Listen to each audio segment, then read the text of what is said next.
Hello friends and welcome to today's video. Today I will have a special treat for you and we will sketch some loose spring flowers together using Neocolor II crayons. In this video I will show you 4 different ways to use these water-soluble crayons to create loose flower sketches. And the reason I wanted to do this is that first of all, as you know, I love to sketch flowers, and secondly, I really enjoy sketching them with these crayons. It is such relaxing practice and something you can easily do with just a very limited amount of supplies, and also just, checking out your sketchbook and having some fun creative moment for yourself.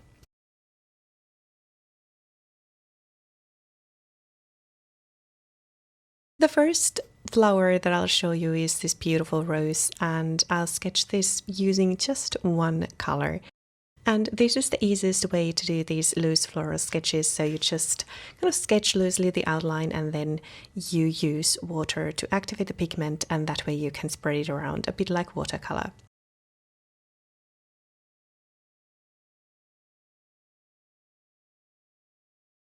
And then you can even take the color straight out of the crayon and add it as you would any watercolor.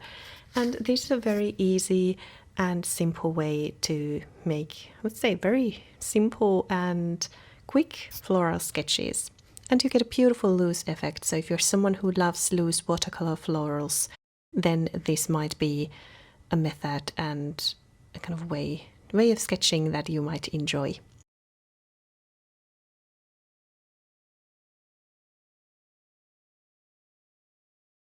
Next, I have a flower where I'll use a couple of different colors, and I will show you how to mix the colors on a paper and still keep the outcome very loose. And you can use these crayons here as well as you would watercolor, so you can spread the color and pigment around once you've activated it. So I'll start with a very similar style as I did with the first flower. So I'll just, sketch the outline and then I'll start coloring. I'm adding a couple of different colors here so that we can have a kind of interesting variety of colors. And by the way, I will have the colors listed in the description if you're interested. But basically for this one you need just kind of 3 different shades of yellow or orange, something like that. So it's not that important which colors you use, it's more like you have this beautiful variety. And then you take some water and start activating the pigment. And as you can see, what I'm doing here is that I'm activating it loosely. I'm not activating everything because I want to have the line work still visible. But I'm activating just enough so that I can spread the color around and also let the water do its work. And I'm also kind of painting with that pigment, so lifting a bit of the color from the paper and painting also outside my original kind of initial drawing here, and that way we can get this beautiful loose effect. So really nice method to use if this is something that you kind of want to see this kind of very loose outcome. The third method I wanted to share with you is this kind of mix of these two. So we are mixing the colors on a paper but keeping or kind of mixing them very well together so we can have a very smooth background, and then we'll start adding details on top. So this kind of takes a bit more effort. It's not as quick as the 2 others, but it's a very, I would say, still satisfying way to sketch flowers. And you can easily just mix colors on a paper. So I have these blue bell flowers, not exactly sure what they are, but these beautiful spring flowers. And what you could see me do is that I added 2 different colors. Actually 3 different colors. I had this light blue, I had periwinkle blue and light blue. And I'm adding them here, mixing them on a paper and creating this blurry background. This is one of my favorite methods, and you've seen me use this in many of my sketches, that I create this watercolory background and then I start adding details on top. And that's what we'll do here as well. So once we've activated the pigment, then we start adding details and shadows with even darker crayons. I have here Ultramarine, which is a beautiful blue, and I'm using that to very loosely sketch on top of that initial layer. And at this point we are not activating other pigment anymore, but we are more using the line work to make kind of definitions here. And we can still activate a bit, but we want to at this stage leave the line work also visible so that we can have those details.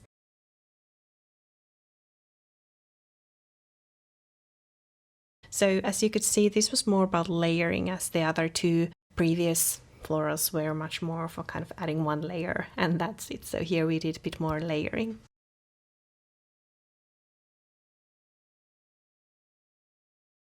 And then the last fourth method or idea that you could do is that this is kind of, I would say, the most time consuming.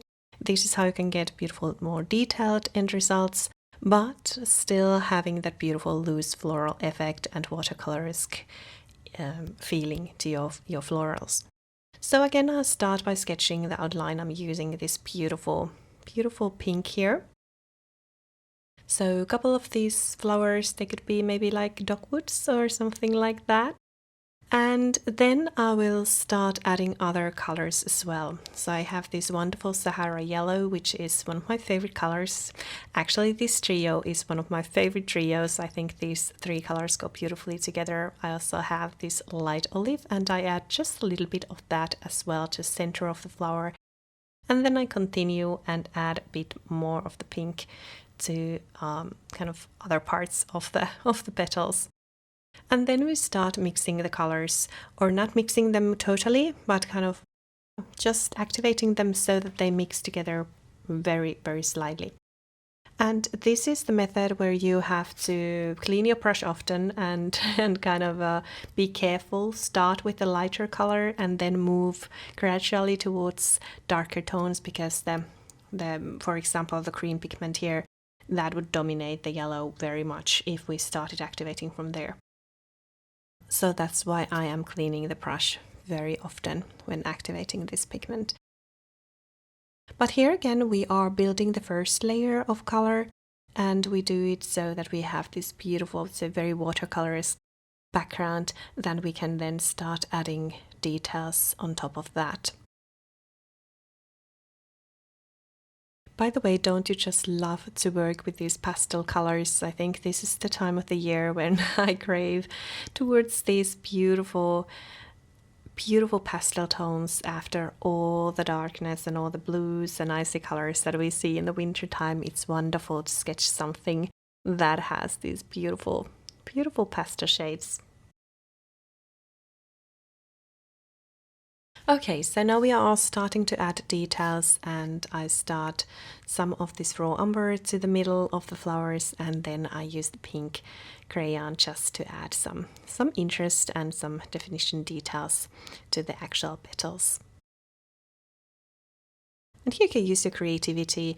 As said, this last one isn't as loose in its overall impression, but that's totally okay. I kind of wanted to show you these different stages and different ways to do these quick flower sketches, and then you can practice and see which one is your favorite.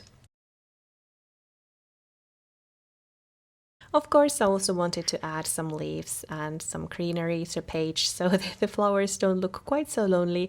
So that's what we are doing here. I chose two basic greens to work with. I have moss green, and then I believe I have light olive as well. And those will be my two kind of basic greens that I use throughout these green parts and leaves and stems. But then I'll add also other greens so that we can have some more interest. But by choosing two basic greens to use throughout this page, I will ensure that there is some sort of, say, coherent look to it, and there is something similar happening in each part of the page.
So here they are, our very simple demonstration for today and simple tutorial how to make these loose spring florals.